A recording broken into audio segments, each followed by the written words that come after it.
room all the time. You can't even speak to this guy. Wow. You know what I'm saying? That's so not healthy. Oh, yeah. Oh, man. Damn, Jay. So what's the future? Oh, man. Damn.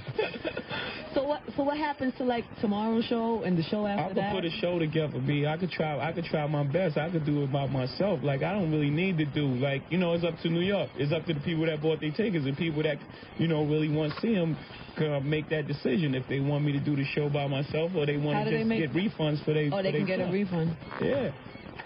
Wow. So you're going to have to do the shows, because you got a show tomorrow night? We got 3 shows. I mean, this is supposed to be the best thing in the world. 3 sold out shows in the Garden and 5 New York shows. I mean, that's just unprecedented. There's no way possible that this is going to be fixed. And I can't do it. I can't do it.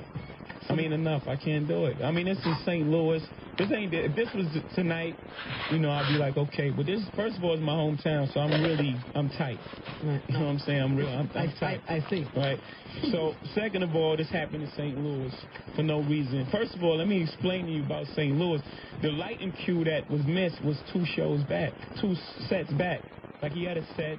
They missed my cue every night. They missed my cue on the opening, when I had my hands folded. That was my money joint. Right? They was late on my cue. I could have left. I mean, but so what? Right. So what? You don't leave. Right. First of all, a lot of people don't really understand that. They don't know that you missed the lighting cue. What are you talking about? Right? So the cue that was missed was 2 sets ago. So that had to be all premeditated. Like, then I do a set, then he do a set, and then he runs off and screams at the light. Is this the reason? Shout out to Gary Westcott. I'm really sorry you had to put up with all that. Is this the reason that, because I know there was a show in Connecticut that was canceled. Yeah, because he wanted to get a new lighting guy. So you had to cancel the show. We had to cancel 2 shows. We had to cancel Milwaukee, and we had to cancel Connecticut. You guys are never going to... You can't fix this. Louis, and we canceled... Well, I don't know exactly how true that is or what exactly happened, but R. Kelly's people are downstairs. We're waiting for him to pull up in a minute, and we're going to talk to him and find out what happened. Oh, man, damn! What a night. This is bananas. What a night, New York. I can't imagine, like, what was going on backstage. I mean, Jay told us that. From the Dressed Up Fella to join me for the official Best of Both Worlds after party. Special invited guest. So you good in there, homie? All right. Security downstairs told me R. Kelly just walked in the building, so we're waiting for him to get upstairs. Find out what his response is to all of this? I mean, just find out where he's at. What happened? I mean, how he feels about what Jay said, how he feels, you know, why he left. That's why I love a story, because there's always 2 sides to it. No, there's absolutely 2 sides to it. So, you know, we're going to find out what he's talking about. So while R. Kelly makes his way upstairs and into the room, we're going to play a joint. I figured this was... What a night, man. R. Kelly has just came in. He just sat down. He's got glasses on. Is the camera on? Is this your people? You know what this is? That's my guy. Okay. You need headphones? Put them on. You okay? Good. We're hearing rumors that a hospital, you in the hospital or something. Are you all right? Yeah, I'm good, man. This got sprayed with some pepper spray in my eyes. I had to go to the hospital to get it drained or something. You got sprayed before you left or after you left? This was when I was going back on the stage performing. Wait a minute. You got sprayed before you got on stage? No, I was going back on stage to perform the night after I had left off stage. Let me just...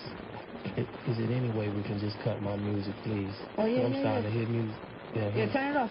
It's all good. Whatever you need. Thanks. I know this is I know this is a big deal and a very crazy situation, so, you know. It's all good. It's not that big. The situation is this. First of all, before anything, I know you guys may not want to hear this, but I apologize to New York, and I apologize to my fans for the show going left the way it did tonight. That was certainly not my intentions to make the show go left. Mm-hmm.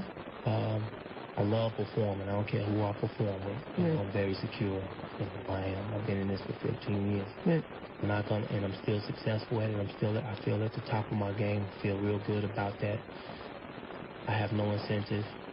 I have no motive, no reason whatsoever to be, first of all, jealous of Jay-Z. Mm-hmm. I'm a fan of Jay's. I'm going to always be a fan of Jay's. Mm-hmm. I'm a very positive person. Anybody hear my music, they know that.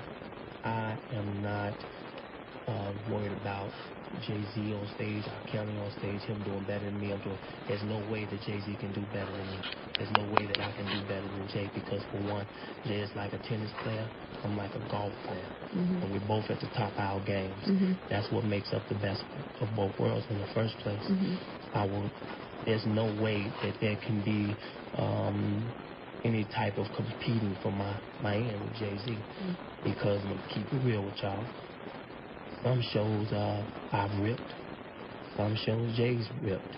I expected what I expected here, because this is his home. That's the way it's supposed to go. You know, Michael Jordan, back home, the same thing, you know. 99.5 point whatever's left of my shows at home is the same way. On my phone side. Somebody please with the phones. Oh, that's your phone.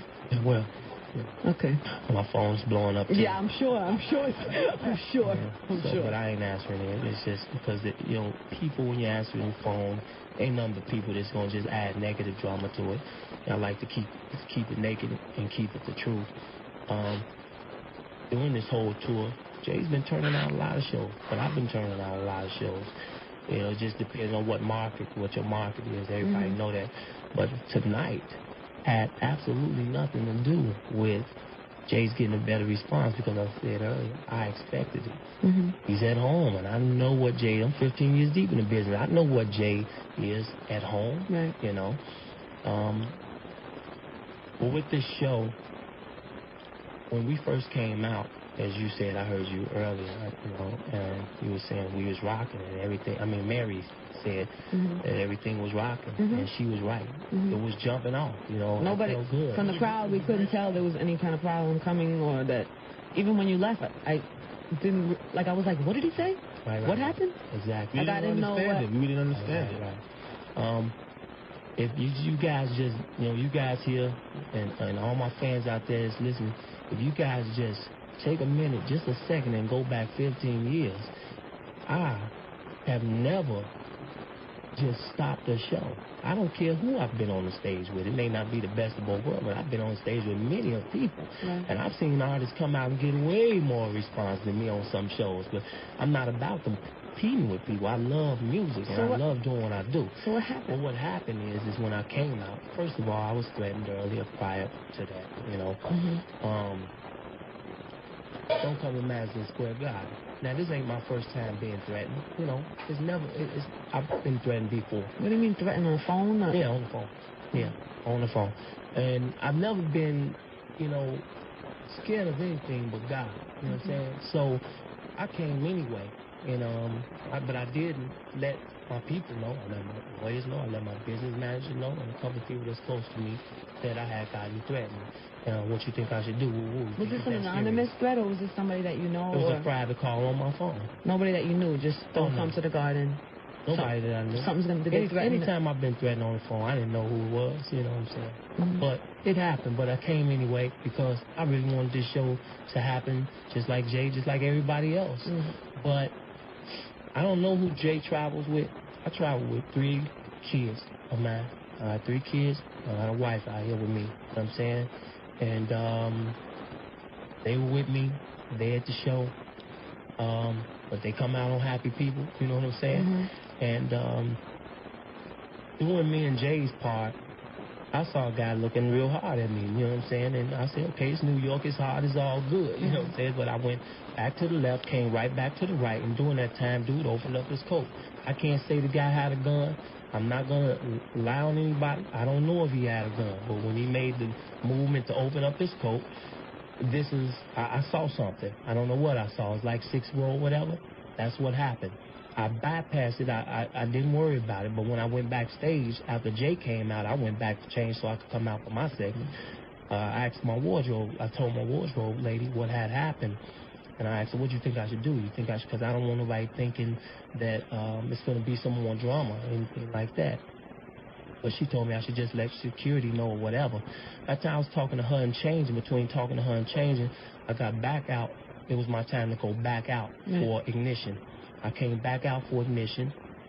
The guy wasn't there. I had told my guy John to go around and see if he had saw the guy. John said he actually remember a guy sitting like maybe 5th or 6th row. So he ran out there, but he said the guy wasn't there. I came out and I ain't see the guy either. But as I'm performing now, I'm really into the crowd, like really looking in the crowd.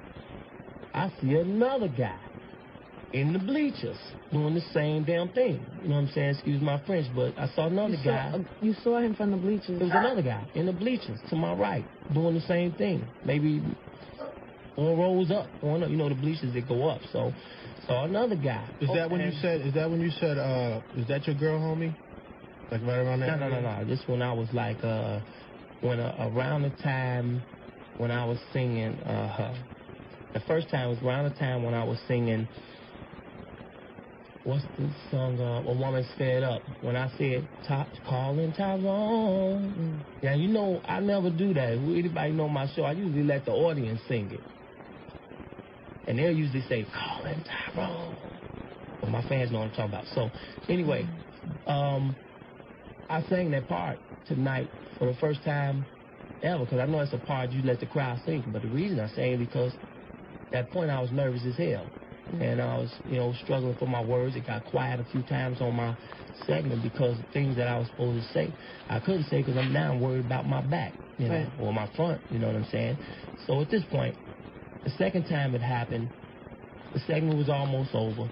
I went backstage, you know, I ain't gonna lie, I was crying, I was upset, I was pissed off, and I called my production manager, Chris. He called Joe McDavid, which is my business manager. I told him what was going on. They sent security out, this, that, and the other. And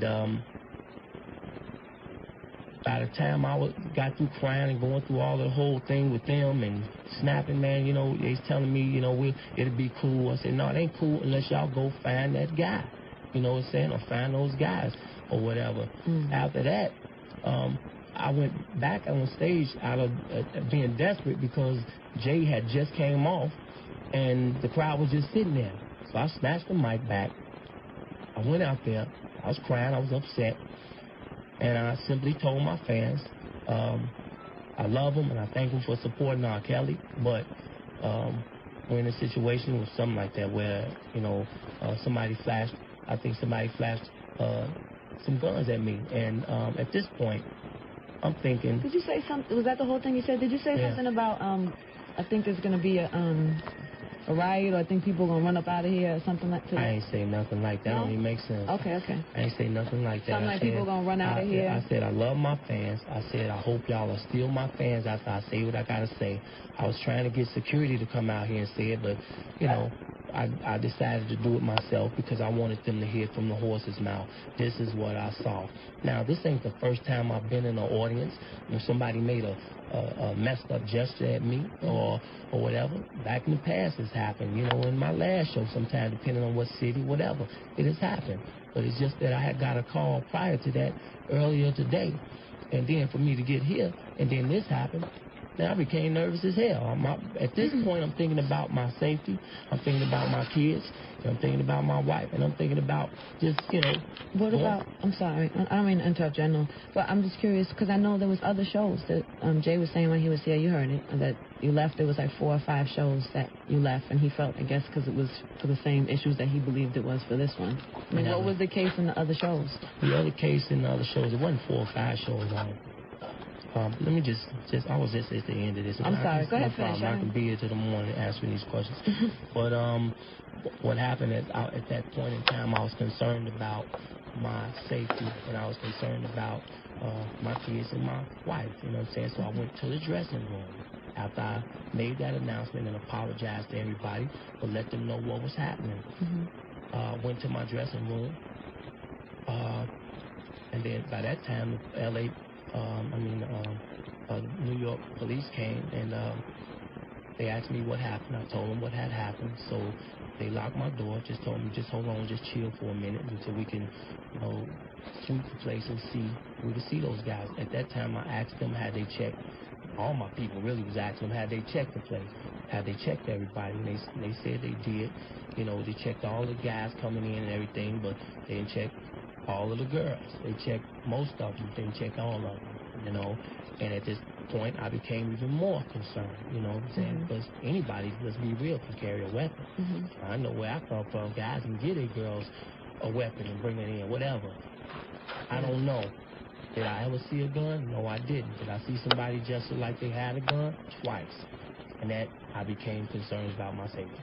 So at that point in time, lawyers was back there, everybody, because just like Jay or anybody else at this point, your lawyers and everybody else going to be concerned about your well-being and notify the cops or whatever. I was done for tonight. I was done. But when Jeff Sharp, which is the promoter of the tour, came back there and